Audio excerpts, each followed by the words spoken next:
You've probably been taught to avoid overvalued stocks, and most of the time that's good advice.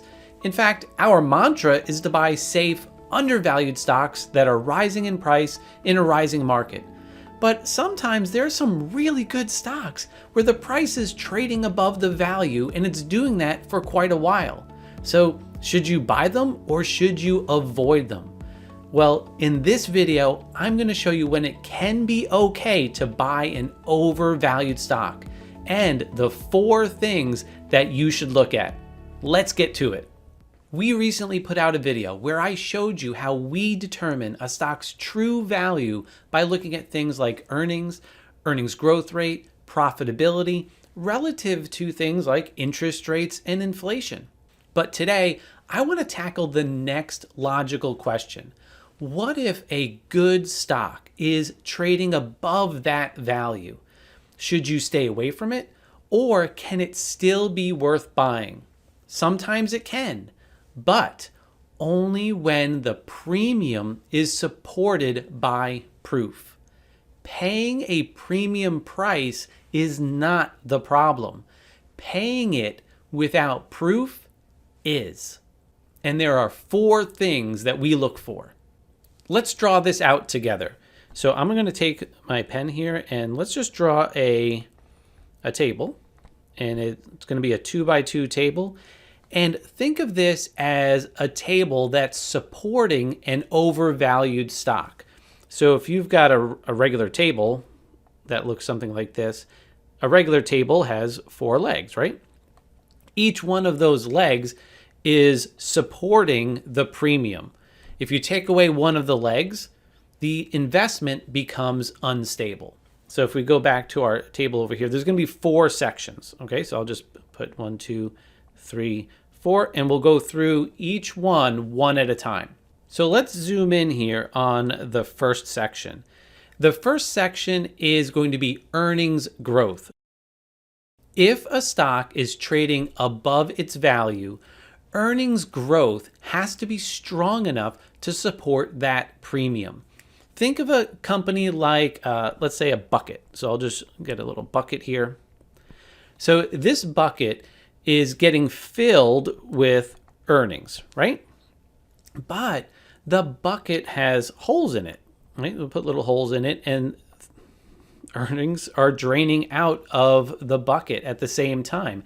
And those holes represent things like interest rates, inflation, expenses, costs, right? So those are coming out.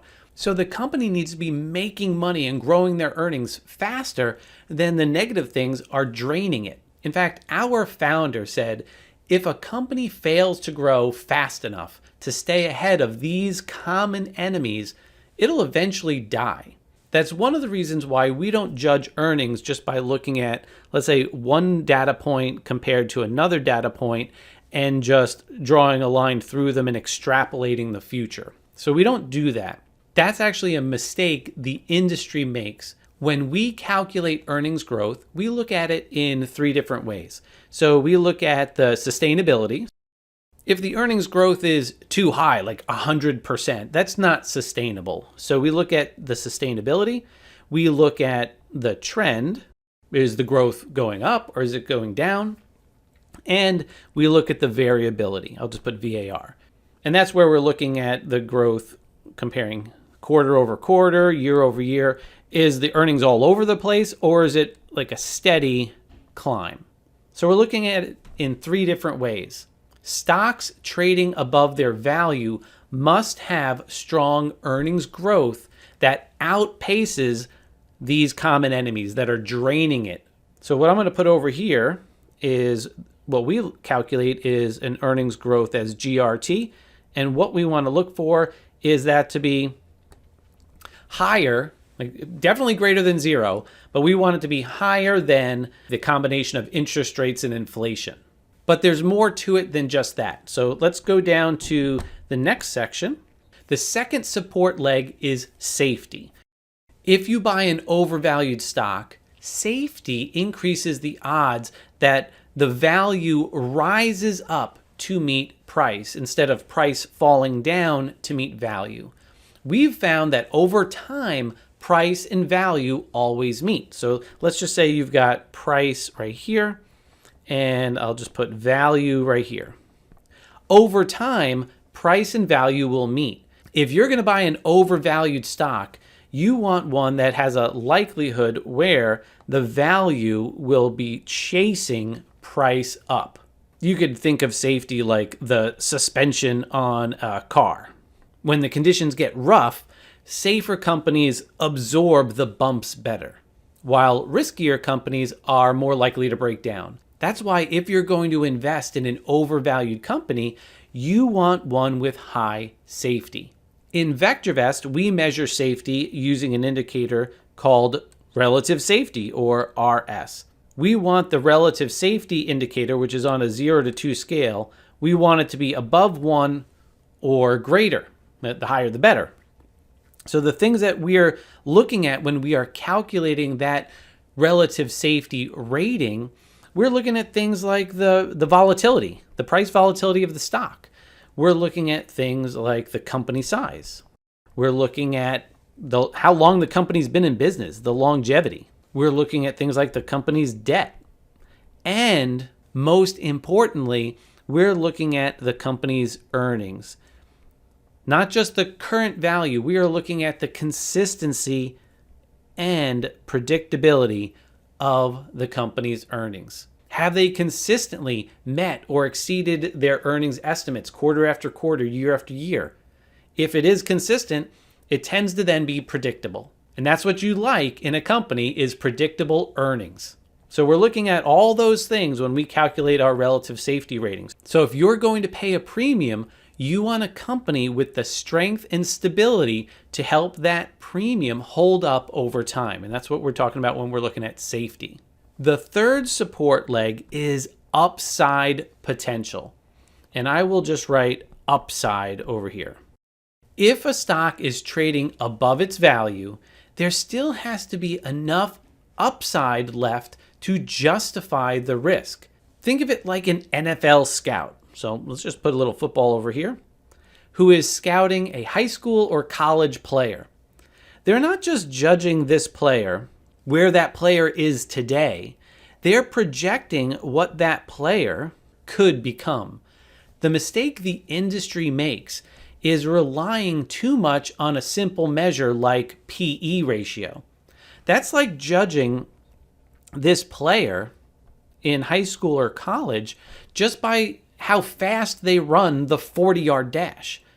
It tells you something, but not enough. We've found that a stock's long-term price appreciation is tied closely to its earnings, growth, and safety.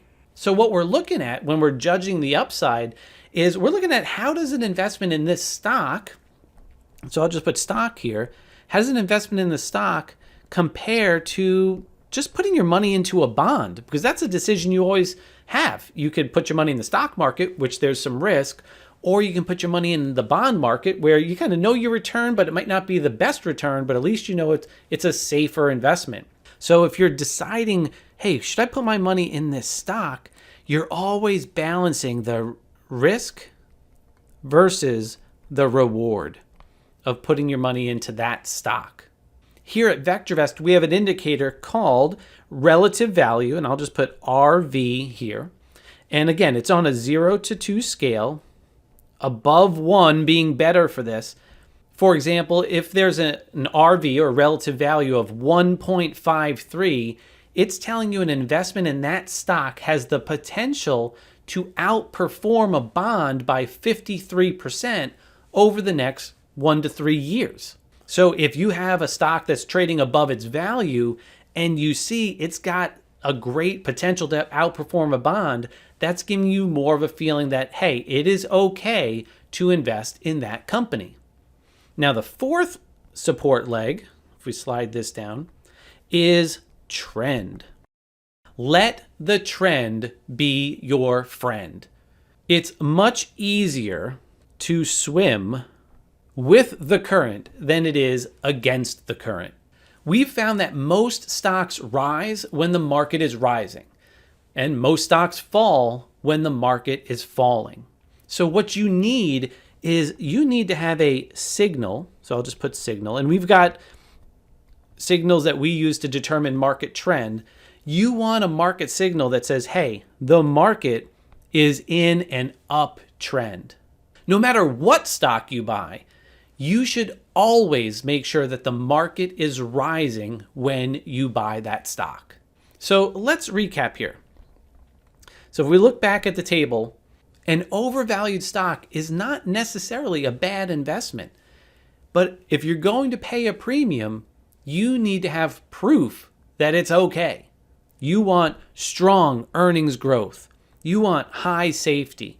You want solid upside and a rising market. These are the 4 table legs: growth, safety, upside, and trend. And an easy way to remember the full framework is, let me just circle these letters, G, U, T, S, guts. If you're going to pay a premium, check the stock's guts.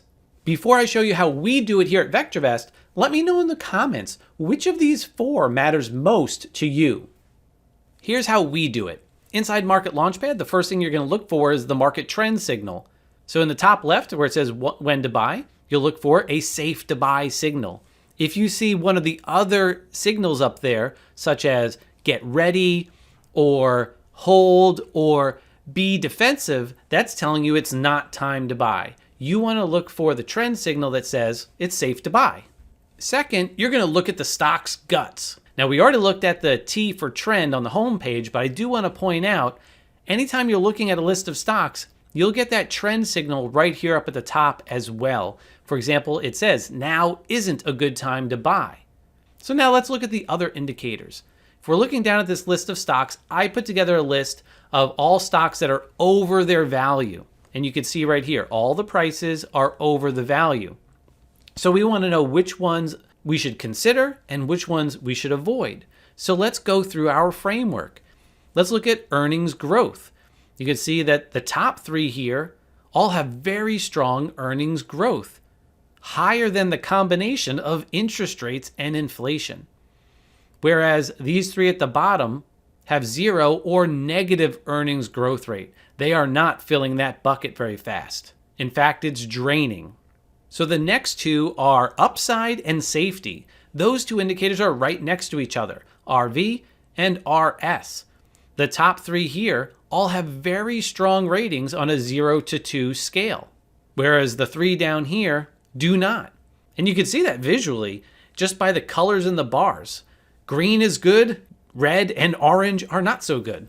So at a very quick glance, before you even look at a stock's graph to determine if it's smooth and steady, rising from bottom left to upper right, which is the pattern that we like, you know that the top 3 in this list have the guts and the proof to support purchasing an overvalued stock.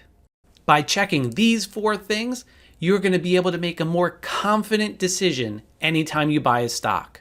Okay, so how should you apply this? Well, the next time you see a stock that's trading above its value, don't just pass on it automatically and don't chase it blindly. Test whether the premium is supported with proof. Look at the guts. Look at the earnings growth rate. Look at the upside, the safety, and the market trend. If you want to check our indicators for your stock today, use the link in the description and we'll send you a free stock analysis, including the earnings growth rate, the RV, and the RS. And if you're ready and want to test drive our Market Launchpad software, use the link in the description, test it out for 30 days, and you can see the market trend indicator, the RV, the RS, the earnings growth, and much more on any stock that you're interested in, or you can look at our top list of stocks anytime you want. So use the link in the description. Other than that, I will see you in the next video.